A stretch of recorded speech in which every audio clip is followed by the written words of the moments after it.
Olá, meu amado irmão, graça e paz para você que está me assistindo, que Deus abençoe grandemente você e toda a sua amada família. Eu quero mandar um alô especial para os meus amados irmãos, minha família lá do Jardim Caraí, que fica em Campinas, na cidade de Campinas. Que Deus abençoe grandemente todos os irmãos da igreja do Jardim Caraí. Abraço bem forte na irmã Raimundinha, seu filho Reginaldo e todos os demais filhos, netos e todos os amados irmãos daquela igreja que eu a amo. Então, queridos, hoje nós vamos estudar sobre um tema muito importante. O título de hoje é Depressão, a doença do século XXI. E eu tenho parado para pensar e observar, que eu tenho acompanhado durante muitos anos, há uma grande parte de irmãos neopentecostais que costuma dizer que quando uma pessoa está doente é por motivo de algum pecado oculto ou escondido que essa pessoa cometeu ou está cometendo, e em função disso ele está pagando com uma doença. Como se um crente ou um servo de Deus ele não tivesse o direito de adoecer. Deixa eu dizer uma coisa para você que tem esse pensamento. Vale a pena relembrar que quando o pecado entra no mundo, a Bíblia é clara em falar no livro de Romanos, no capítulo 5, no versículo 12, porque assim como por um homem entrou o pecado no mundo, e pelo pecado também entrou a morte, e a morte passou a todos os homens porque todos pecaram. Assim é o que está escrito na santa e maravilhosa Bíblia. E eu quero dizer para você que assim como o pecado entrou no mundo gerando a morte, ele trouxe consequências. Do que o ser humano iria morrer? Então, a doença, quando o pecado entra, abre-se uma grande dimensão, né? E abre-se uma grande porta após o pecado. E essa porta que abriu essa grande dimensão, ela trouxe milhares de mazelas para a humanidade. A Bíblia diz no capítulo 3 de o Evangelho, o livro de Gênesis, que a mulher, o homem, do suor do teu rosto trabalharás. E a mulher sobre dores dará luz a teus filhos. Então, após o pecado, aparecem coisas que até então não existiam ainda no Jardim do Éden. Além do homem ser expulso do Jardim do Éden. Perceba que na época de Adão, Adão viveu 930 anos. Matusalém viveu mais de 950 anos. Enfim, era muito tempo que o homem vivia naquela época. E há quem diga, né, alguns céticos acreditam que naquela época o ano era bem menor do que os anos de hoje, mas pelo contrário, a semana era de 7 dias, igual a nossa de hoje. O ano, ele tinha 12 meses, igual o nosso de hoje. Então, aquelas pessoas viviam mais porque eles tinham um estilo de vida totalmente diferente do nosso. Se a gente observar, eles tinham a presença deles, não comiam carne, né? Até então, no tempo de Adão. Depois, após o dilúvio, as pessoas começaram antes do dilúvio mesmo, eles começaram a matar os animais e comerem dos animais. E foi começando a aparecer uma série de problemas na saúde do homem. Você percebe que no tempo de Adão viviam muito. E aí vai caindo, e vai caindo. E quando chega lá na época do patriarca Abraão, Abraão viveu 175 anos, já foi diminuindo. E quando a gente vai para o livro de Salmos, Davi diz assim, ó, que o homem vive 70, 80 e o resto é canseira, fadiga. Não passa disso. Então nós estamos vivendo um período em que no nosso país, o Brasil, 5,8% da população sofre de depressão. Mais de 11 milhões e 500 mil pessoas têm depressão no país. No mês de setembro é chamado Setembro Amarelo. Por quê? Porque é um combate contra o suicídio. Só no Brasil morre 14 mil pessoas de suicídio. 14 mil pessoas tiram a sua própria vida ou tiraram a sua vida. Então é um número alarmante. 14 mil é maior do que um monte de cidade que tem no país, cidade pequena.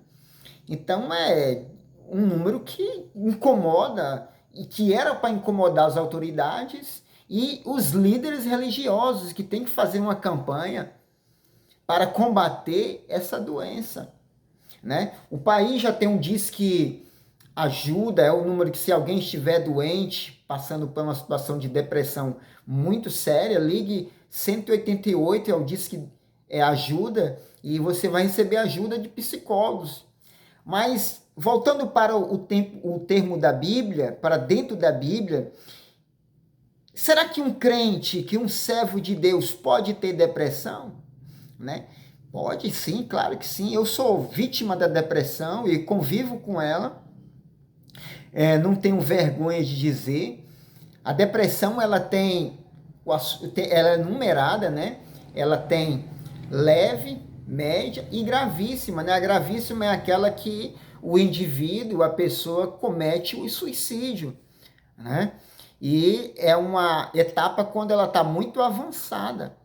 Mas a depressão tem cura? Ela tem cura, tem tratamentos, né? Eu faço parte de tratamentos, eu vou ao psicólogo, já fui encaminhado para o psiquiatra, e as pessoas, elas têm vergonha de dizer, têm vergonha de falar sobre a depressão. Gente, eu vou mostrar para você na Bíblia de personagens bíblicos que conviveram com a depressão, que tiveram depressão, não é coisa do outro mundo. Não é coisa do outro mundo. Não... Hoje tem uma ideia no nosso mundo que um homem ele tem que ser forte, que chorar é sinônimo de fraqueza. Sabe, eu fui no psicólogo e depois fui pro psiquiatra e eu estava chorando muito. E quando eu comecei a conversar com um psiquiatra, ele disse, olha, não é normal não essa sua choradeira. Então eu falei com ele sobre... Eu tinha perdido um amigo meu, que eu amava ele e tal e tal. E esse amigo meu era um pet que eu tinha, que eu dediquei a minha vida a ele. Infelizmente ele faleceu. Aí o psiquiatra olhou para mim e disse assim, olha, não é normal chorar por um animal, por um cachorro, né? Eu falei, mas doutor, eu nunca tive ele como um cachorro, eu tinha ele como um amigo, eu não estou chorando por um cachorro, eu estou chorando por um amigo. Ele disse, não, mas mesmo assim, não é normal chorar, sabe? Eu fiquei imaginando assim, ó, esse mundo é muito preconceituoso, como se o choro de uma pessoa não pudesse chorar, porque é sinônimo de fraqueza. E a gente descarrega nossas amarguras, nossa tristeza, através de quê? Através do choro. Então o choro, ele sempre vai fazer parte da vida, né, do ser humano. E então eu estou fazendo tratamento, graças a Deus, estou bem. Eu tenho acompanhamento no psicólogo e no psiquiatra. E estou vivendo a minha vida normalmente, pregando a palavra do Senhor, cuidando da minha vida e esperando a volta de Jesus, porque enquanto estivermos aqui, nós vamos passar por dificuldade. A Bíblia fala no Evangelho de João, no seu capítulo 16, versículo 33, no mundo passareis por aflições, mas tende bom ânimo, eu venci o mundo. Então, enquanto estivermos neste mundo, vamos passar por dificuldades. Nós vamos passar por momentos bons e momentos ruins. E nós temos que aprender a lidar com essas situações. O apóstolo Paulo, ele disse assim, eu aprendi a lidar, a viver com toda e qualquer situação. Eu tanto sei viver na fartura, como na escassez, na alegria, como na tristeza. Tanto sei ser fraco, como também consigo ser forte. E no final, no versículo 14 de Filipenses 4, no versículo 13, ele diz, tudo posso naquele que me fortalece. Ele termina o verso dizendo, tudo posso naquele que me fortalece. Então, quando a gente tem Deus na vida da gente, a gente vai superar. Mas não quer dizer que nós somos imunes à doença, que nós não vamos adoecer. Eu tenho conheço caso de pastores que tiraram a sua vida. E biblicamente falando, nós vamos citar aqui alguns números de pessoas que tiveram depressão e ficaram bom, mas tiveram depressão. Por exemplo, eu vou para o livro de Jó. Quando eu abro o livro de Jó, no seu capítulo 3, no capítulo 3 de Jó, quando eu vou para o versículo 11, olha só o que eu encontro aqui, ó. Olha o que Jó diz no capítulo 3 de Jó, versículo 11. Por que não morri na barriga da minha mãe? Porque não expirei ao sair dela? Jó, no momento de dor, no momento de tristeza, de aflição, Jó fica depressivo, a tal ponto de pedir a morte. Vem cá, deixa eu te perguntar uma coisa. Se tem uma coisa que não é normal ou comum, é o ser humano pedir a morte. Por quê? Porque ninguém quer morrer. E quando uma pessoa pede a morte, tem que ligar os alertas que essa pessoa está passando por depressão. E Jó estava passando por um momento delicado na sua vida. Jó estava doente, Jó estava no fundo do poço, havia perdido tudo e todos, inclusive os filhos, seus bens materiais. E agora, no momento de escassez da sua vida, Jó pede a morte. A pergunta que eu te faço era, Jó tinha motivo para ter depressão ou não? Ele tinha. Ele tinha. Então isso mostra que o fato de crer em Deus, o fato de ter fé, de servi-lo, nós não somos imunes. Nós estamos propensos a adoecer de depressão, diabetes, sofrer um infarto, ter várias e várias doenças que são comuns no mundo a qual vivemos. Como no caso do câncer, tem vários tipos de câncer, no estômago, câncer de pele, enfim, queridos. O que eu quero mostrar para você hoje é que, mesmo servindo a Deus, eu e você não somos imunes. Não pense porque eu sirvo a Deus, eu não adoeço, eu não vou ser assaltado, o meu carro não vai bater, não vai faltar água na minha torneira, não vão cortar a minha energia. Não. Nós não somos melhor do que ninguém. Nós vivemos em um mundo, nós não estamos vivendo em uma galáxia. Então você percebe o que acontece? Então tem muitos irmãos que ficam, eu não aceito a doença, eu repreendo, eu não quero, eu não aceito, eu não admito derrota, eu não admito adoecer, eu não admito. Peraí, gente, não somos nós, quem somos nós para admitir ou não? Então, enquanto tivermos aqui, vai ter canseira, suor e fadiga. É o pecado entrou no mundo para destruir a humanidade. E com ele trouxe um monte de tranqueira. O trabalho do diabo é destruir o ser humano. E por isso que tem milhares e milhares de doenças para acabar com a humanidade, para acabar com os filhos de Deus.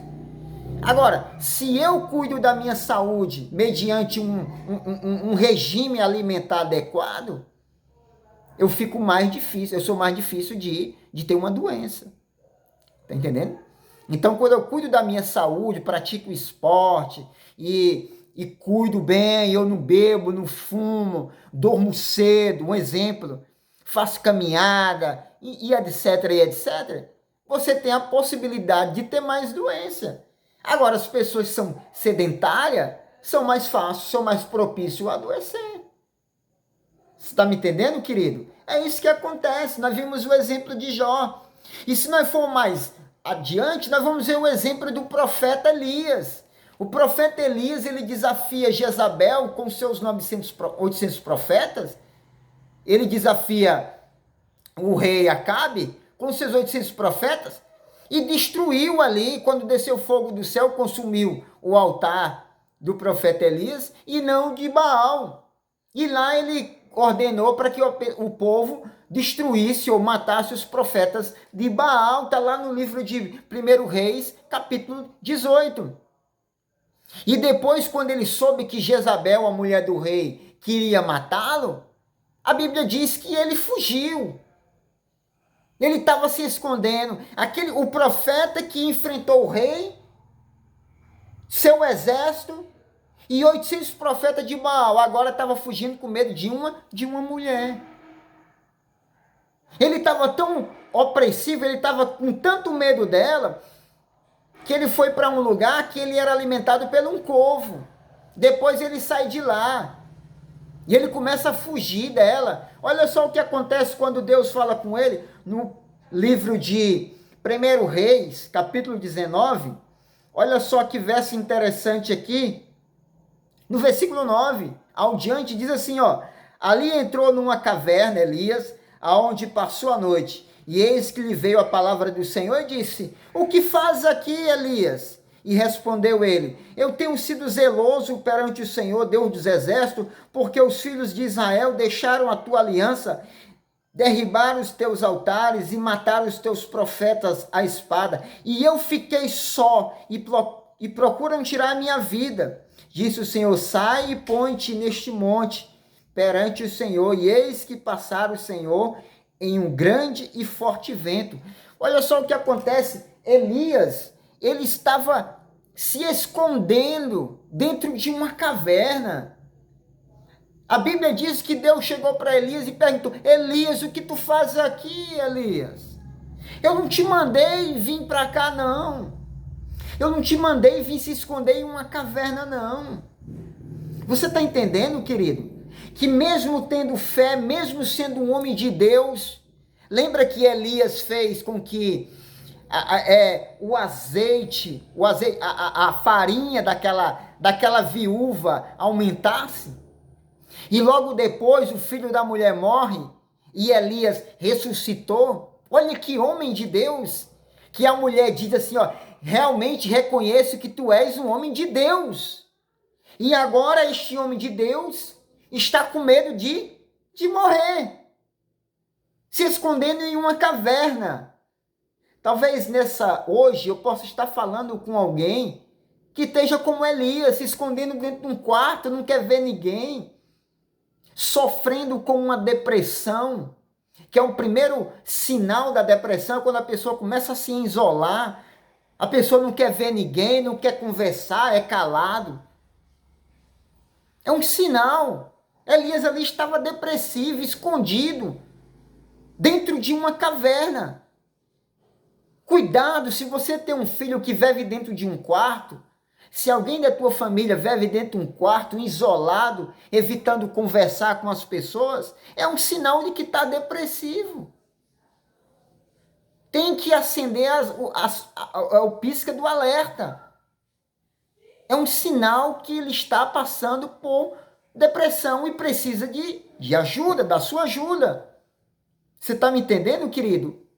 E Deus vai lá para Elias e disse: ó, Elias, eu já sei que tu está cansado, eu vou colocar outro no teu lugar. Você vai lá, você vai ungir Jeú como rei. Você vai lá na Síria e vai colocar outro lá como rei. E você vai lá na casa de um homem chamado Eliseu, você vai ungir ele como profeta em teu lugar. Mas Elias, vem aqui que eu quero te dizer uma coisa. Eu quero que você fique sabendo que nessa cidade há 7.000 pessoas que não dobraram o joelho a Baal. Diga amém. Amém? Louvado seja Deus por isso. Elias, depressivo, achava que somente ele adorava a Deus. E o Senhor diz: Elias, fique sabendo que há 7.000 pessoas nessa cidade que não dobraram os joelhos a Baal. Olha só que coisa, queridos. Enquanto ele pensava que estava só, tinha 7.000 pessoas que serviam a Deus e não se curvaram perante o Baal.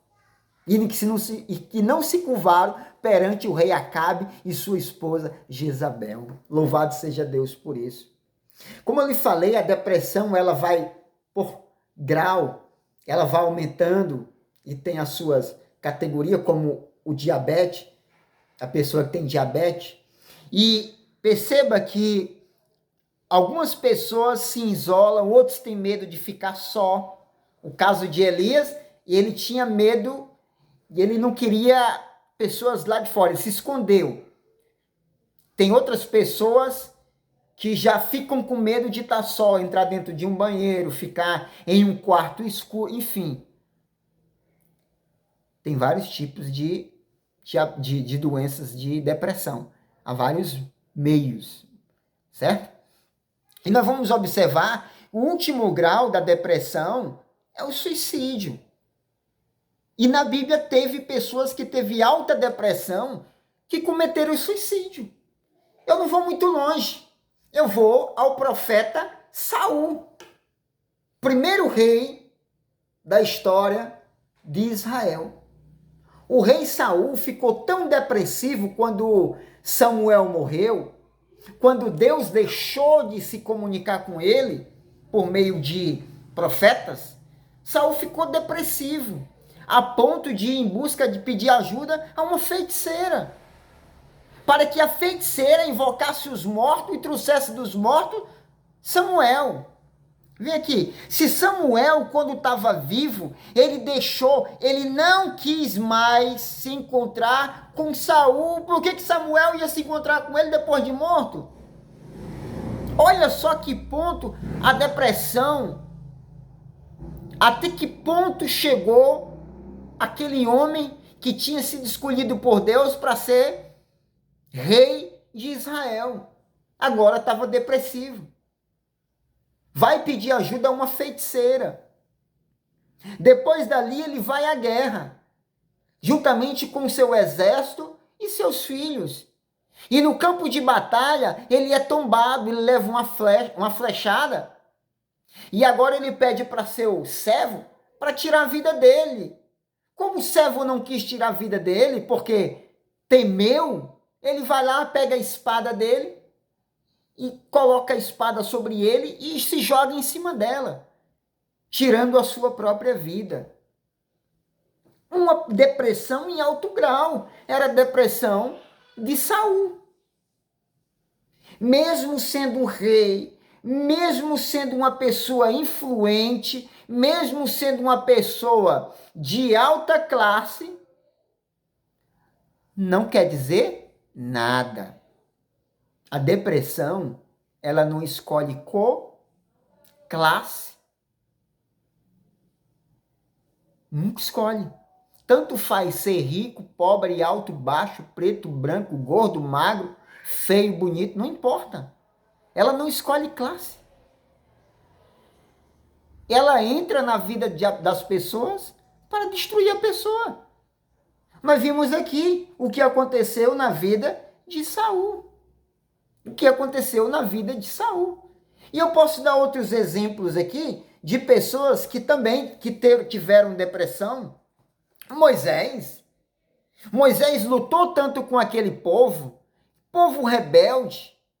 Moisés passa 40 dias e 40 noites lá em um Monte Moriá, aonde Deus dá as tábuas dos 10 mandamentos a ele. E quando ele vai descendo com as tábuas dos mandamentos, lá no livro de Êxodo, no capítulo 32, o que se encontra diante dele? As pessoas estão adorando um bezerro de ouro, feito por Arão, seu irmão. Moisés ficou indignado. Como é que essas pessoas deixam de adorar o Deus de Israel para adorar um bezerro? E as pessoas olham e dizem, nós pensávamos que tu tinha morrido e fomos lá e fizemos um bezerro de ouro. E Moisés ficou muito chateado com aquele povo por estar lutando com aquele povo e aquele povo dando tanto trabalho a ele. E quando Deus disse que ia tirar a vida daquele povo e criar um novo povo, no capítulo 32 de Êxodo, capítulo 32, verso 32, olha só o que Moisés disse. Eu vou achar aqui rapidamente. Achei. Você pode aí marcar na sua e ler também comigo. Capítulo 32, versículo 32. Agora, pois, perdoa o pecado, disse Moisés a Deus. Agora, pois, perdoa o pecado, ou, se não, risca peço-te do livro que escreveste. Então o Senhor disse a Moisés: riscarei do livro todo aquele que pecar contra mim.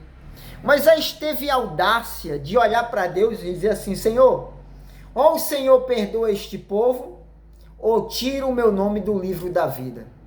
Ou seja, se for para matar este povo, que eu morra também. Eu também quero morrer.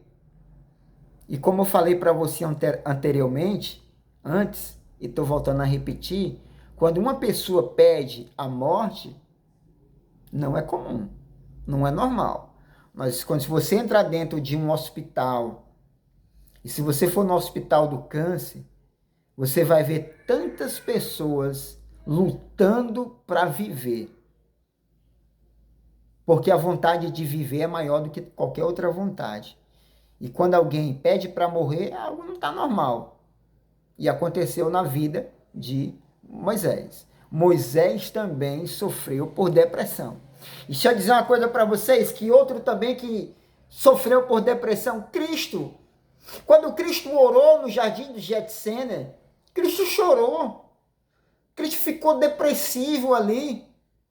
Por 3 vezes Cristo orando, 3 vezes encontra os discípulos dormindo. E Cristo ora com tanto vigor, ele chora que o seu suor, a Bíblia diz que eram como gotas de sangue. E Jesus diz: Senhor, se possível, passa de mim esse cálice, Senhor. Eu estou cheio, eu estou cansado. Mas que seja feita a tua vontade, Senhor. Em outras palavras, ele está dizendo: Senhor, não vou aguentar até o final. Eu estou para desistir de tudo, Senhor, porque o fardo está muito pesado. Era Jesus falando. Mas se possível, Senhor, afasta de mim esse cálice, Senhor. Mas que não seja feita a minha vontade, mas a tua. Prevaleça na minha vida. Cristo fica decepcionado enquanto ora e vê aqueles homens dormindo. Sabe, querido? Mas Cristo venceu a depressão. Cristo venceu naquela cruz. E sabe por que Cristo venceu? Cristo venceu e a sua vitória fez com que cada um de nós vencêssemos também aqui na vida. Com depressão ou sem depressão, continuamos servindo a Deus. Sabe, querido, quando o apóstolo Paulo orou pedindo para que Deus tirasse o espinho da carne dele, Deus olhou para ele e disse: a minha graça te basta, Paulo. A minha graça, ela é suficiente na sua vida, Paulo. Sabe, querido, tem muitas coisas que nós temos que aprender a conviver aqui nessa terra. Algumas coisas que aqui nós não vamos conseguir se desfazer delas. E algumas mazelas na vida de um ser humano, há muitos problemas que nós vamos ter que aprender a conviver com ele, sabe? E eu aprendi a conviver com a depressão. Mas sabe por quê? Porque eu sei em quem eu tenho crido. Como Jó falou, eu sei, no capítulo 19, versículo 25, e eu quero acompanhar com você palavras de Jó. Mesmo depressivo, mesmo diante de todas as dificuldades, mesmo diante de todos os empecilhos, Jó, ele fala o seguinte, ele diz assim, capítulo 19, versículo 25, porque eu sei que o meu Redentor vive. Aleluia, Jesus. E que por fim se levantará sobre a terra, depois de revestido este meu corpo da minha pele, em minha carne verei a Deus. Vê-lo-ei por mim mesmo, e os meus olhos o verão, e não outros. De saudade me desfalece o coração dentro de mim. Aleluia. Glórias a Deus. Eu sei que o meu Redentor vive. Essas foram as palavras de Jó. E que por fim ele revestirá este meu corpo com a sua glória. Querido, Tem você sonhado com esse dia? Tem você buscado em sua vida esse dia? O dia em que iremos nos encontrar com Cristo Jesus? O dia em que Ele limpará de nossos olhos toda lágrima? No livro de Apocalipse, capítulo 21, verso 4, ele diz: e limpará dos seus olhos toda lágrima. Já não haverá pranto, luto, nem dor, porque as primeiras coisas são passadas. Deus fez uma promessa para nós. Deus prometeu um lugar especial para mim e para você. Um lugar onde não vai existir luto, pranto, dor, sofrimento. Sabe, querido, aquele portal, aquela porta que se abriu quando o Adão pecou, essa porta, ela vai ser fechada para nunca mais o pecado entrar nela. E sabe quando isso vai acontecer? Quando Cristo voltar nas nuvens dos céus e levar-nos cada um dos fiéis para a sua glória. E quando ele reconstruir este mundo e trouxer para este mundo o jardim do Éden, o pecado nunca mais voltará a existir. Lá não vai ter doença, lá não vai ter sofrimento, lá não vai ter dor. Gostaria de você de morar nesse lugar. Gostaria você de vencer todas as suas dificuldades. Amém, irmão? Amém, irmão? Que Deus, nessa dia de hoje, abençoe a minha vida e a tua vida. Que Deus abençoe a minha família e a tua família. Que Deus abençoe os meus projetos e os teus projetos. Em nome de Jesus. Vamos orar? Pai, abençoe esse teu servo, essa tua serva, esse teu filho que assistiu comigo, que participou comigo deste vídeo tão maravilhoso. Que tu possas, pelo poder e pela graça do Senhor Jesus Cristo, abençoar a vida deste teu filho e dessa tua filha. E que nós, por meio de Cristo Jesus, possamos enfrentar todas as dificuldades. Porque um dia, o nosso Redentor virá nos buscar. Perdoa os nossos pecados e nos conceda a tua graça e o teu perdão, por amor daquele que não sabe o que é derrota. De Cristo Jesus oramos e agradecemos. Amém e amém. E graças a Deus. Que Deus abençoe grandemente a sua vida. Que Deus possa fazer resplandecer sobre ti a sua misericórdia. E Deus faça abençoando, purificando e transformando cada um de nós. É o que eu oro e agradeço em nome de Jesus. Lembre-se, siga somente a Bíblia.